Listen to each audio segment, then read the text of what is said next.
Class twelfth painting में एक chapter है मुग़ल कालीन चित्रकला। मुग़ल कालीन चित्रकला के बारे में बताया जाता है कि इसके जन्म, उत्थान और पतन ये सब वहाँ के मुग़ल शासकों पर निर्भर करता था। जिस राज्य में जिस शासक ने चित्रकला को पसंद किया वहाँ पर उत्थान हुआ, जिन्होंने नहीं पसंद किया वहाँ पर पतन हुआ।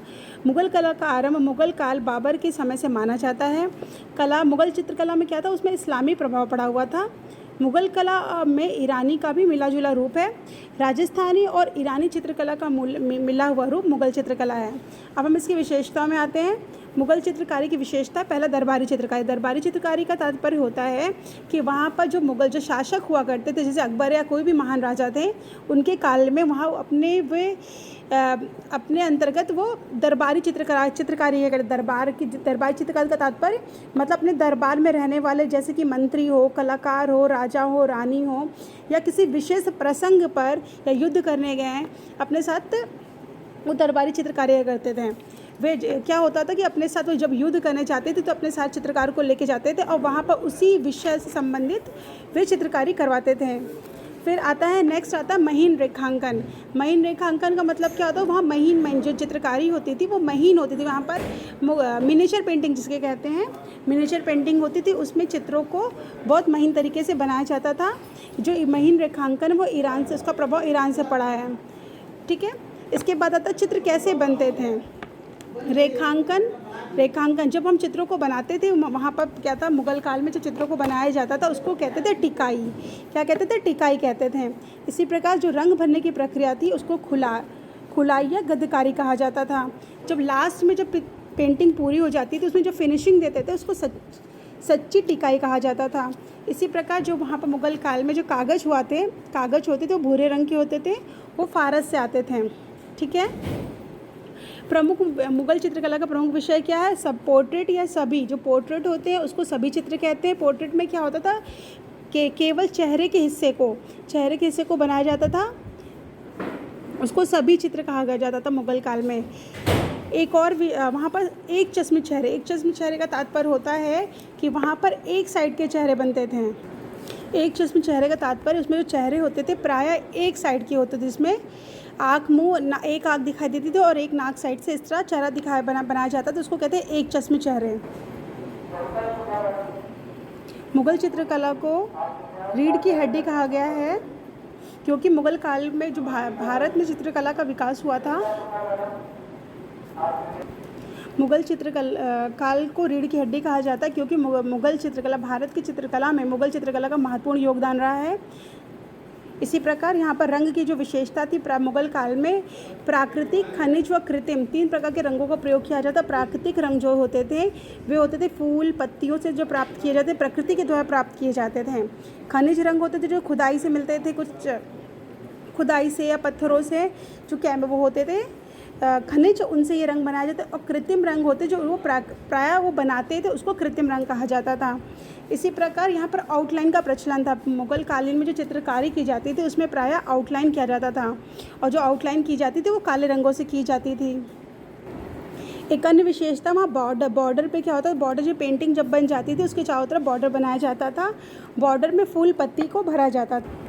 जैसे इस प्रकार इस पेंटिंग में देख सकते हैं कि यहाँ जो बॉर्डर बनाए गए हैं, बॉर्डर में फूल पत्ती की गई है। इन बॉर्डरों में फूल पत्ती की जाती थी। प्रायः ड्राइंग को आउटलाइन प्रयोग किया जाता था। चेहरे प्रायः एक चश्मे, तो जितने भी पेंटिंग में जितने भी चेहरे बने हुए हैं प्रायः एक चश्मे हैं चेहरे। ये जो चित्र है ये दरबारी चित्रकारी है क्योंकि दरबार से संबंधित है, दैनिक जीवन पे बनाया गया है। मुग़ल चित्रकार पे कला पे ईरानी शैली का प्रभाव पड़ा हुआ है। इसके पतन बताया जाता है कि यह पतन 17वीं से 18वीं शताब्दी मनाया गया है। मुग़ल चित्रकला में चित्रकारी की जाती थी प्रायः कागज़ पे, कपड़े पे, दीवार व हाथी के दांतों पे भी चित्रकारी की जाती, जिसमें महीन रेखांकन किया जाता था। मुग़ल चित्रकार में जो पहला शासक हुआ था वह बाबर था। बाबर का समय 1526 से 1530 ईस्वी माना जाता था। हुमायूं का, इसके बाद बाबर का पुत्र हुमायूं था जिसका टाइम 1530 से 1556 ईस्वी माना गया है। हुमायूं का पुत्र हुआ अकबर का समय 1556 से 1615 ईस्वी तक माना गया है। अकबर के बाद जहांगीर उनका पुत्र हुआ जिसका समय 1605 से 1627 ईस्वी माना गया। इसके बाद जहांगीर आता है। जहांगीर का शासनकाल था। जहांगीर का समय 1627 से 1658 ईस्वी माना गया। और उसके बाद लास्ट में आता औरंगजेब। औरंगजेब का समय 1558 से लेकर 1707 ईस्वी तक माना गया है। औरंगजेब के बाद चित्रकला का पतन हो गया था। मुगल चित्रकला में पहला शासक था बाबर, जिसका समय 1526 से लेकर 1530 ईस्वी माना था। इसने इतने काल में शासन किया था। बाबर को मुगल चित्रकला का संस्थापक माना जाता है। इस बाबर का जन्म 14 फरवरी 1483 ईस्वी में फरगना में हुआ था। इनके पिता का नाम उमर शेख मिर्ज़ा थे, माता का नाम तुगलक निगार था। बाबर को तुर्की और फ़ारसी भाषा का अच्छा सा ज्ञान था। बाबर ने अपने ऊपर एक आत्मकथा लिखी जिसका नाम है बाबरनामा। प्रमुख चित्रकार थे शाह मुज़फ़्फ़र। ठीक है, ये बाबर की चित्रकला के बारे में है। इसके बाद हुमायूं का काल आता है। हुमायूं का जो शासनकाल था 1530 से लेकर 1556 ईस्वी माना जाता है। हुमायूं का जन्म 6 मार्च 1508 ईस्वी को हुआ था। 1508 ईस्वी में काबुल में हुआ था। हुमायूं की पुस्तक है, प्रमुख पुस्तक हुमायूं नामा है। इसके लेखक हैं गुलबदन बेगम। गुलबदन बेगम ने हुमायूं नामा नामक पुस्तक लिखी थी जो हुमायूं के ऊपर थी। ठीक है, इनके गुरु थे ख्वाजा अब्दुल समद सिराजी। इनकी मृत्यु 26 जनवरी 1556 ईस्वी में हो गई थी। इसके बाद आता है अकबर। अकबर मुगल चित्रकला में अकबर का महत्वपूर्ण योगदान है। अकबर के काल में चित्रकला अपनी उन्नति के शिखर पे था। ठीक है, मुगल काल का चित्रकला का जन्मदाता अकबर को माना जाता है। अकबर का जन्म 15 अक्टूबर 1542 ईस्वी में हुआ था। अकबर ने दीन ए इलाही धर्म का प्रचार किया था जो 1570 ईस्वी में हुआ था। अकबर हालांकि अकबर मुस्लिम चित्रकार थे, परंतु उन्होंने हिंदू चित्रकारों को प्रोत्साहित किया था। इनके दरबार में 13 हिंदू चित्रकार थे। प्रमुख चित्रकारों मीर सैयद अली, जुदाई, ख्वाजा अब्दुल समद और दशवंत और बसावन थे। इसके अतिरिक्त अन्य भी चित्रकार हुए हैं।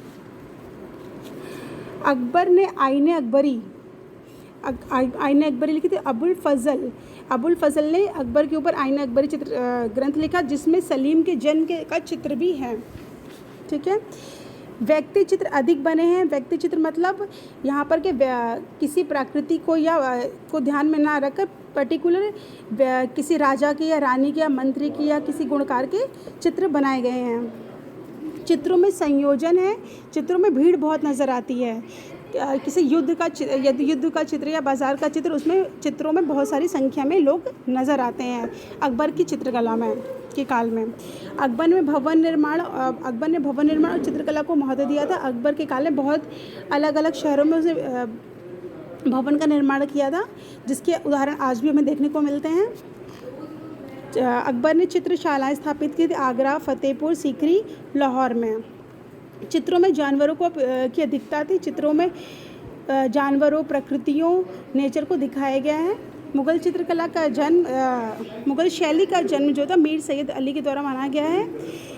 मुगल काल में कई चित्रकार हुए थे, जैसे सिराजी था, उसका प्रमुख विशेषता पशु चित्रण था।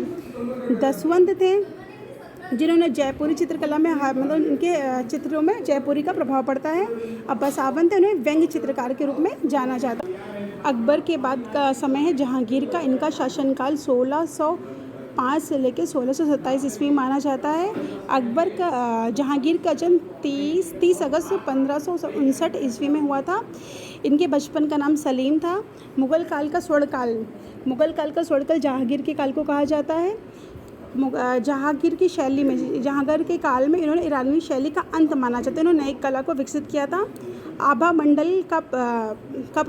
आभा मंडल इनके चित्रों में देखा जाता है। आभा मंडल का तात्पर्य है कि यदि किसी भी पोर्ट्रेट या किसी भी महान पुरुषों को, जैसे गौतम बुद्ध के पीछे तस्वीर के पीछे एक चक्र होता है, इस टाइप से चक्र नज़र आता है किसी फेस के आगे, जो उनकी तेज निकलता है, उसको आभा मंडल कहा जाता है। अलंकृत हाथियों का प्रचलन था हंसियों का प्रचलन था। जहांगीर काल में हंसियाँ भी मतलब बॉर्डर जिसको कहते हैं दिखा। आत्मकथा तुझके जहांगीरी लिखी है। चित्रकार में इनके प्रमुख चित्रकार थे आका राजा, अबुल हसन, उस्ताद मंसूर, मनोहर, बिशनदास, गोवर्धन, मोहम्मद नादिर थे।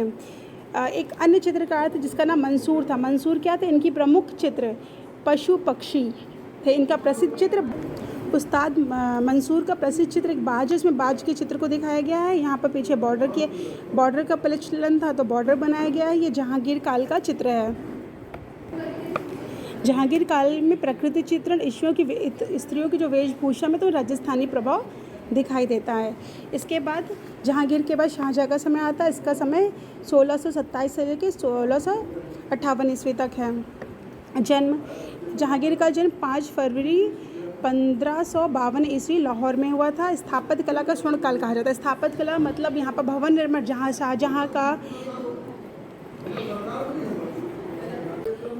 शाहजहाँ काल में भवन निर्माण की प्रथा बहुत थी। उसने बहुत सारे मकबरे, मस्जिद का निर्माण कराया, बहुत सारे महल बनवाए। उसकी रुचि मुख्य रूप से शाहजहाँ में की रुचि मुख्य रूप से भवन निर्माण, वास्तुकला थी। उसके उदाहरण हम लाल किला या ताजमहल को देख के जान सकते हैं। प्रमुख चित्रकार रहे मीर हामिर, होनहार, अनूप, चित्तर, बालचंद हैं। प्रमुख विषय लैला मजनू, रूपमती इस टाइप का रखा गया है। शाहजहाँ के चित्रों में छाया प्रकाश, शैडो का प्रयोग दिखता है। परिप्रेक्ष्य यानी प्रोस्पेक्टिव, इनके चित्रों में प्रोस्पेक्टिव और लाइट एंड डार्क का प्रभाव दिखाई देता है। शाहजहाँ के बाद आता है औरंगजेब। औरंगजेब का समय 1658 से 1707 ईस्वी है।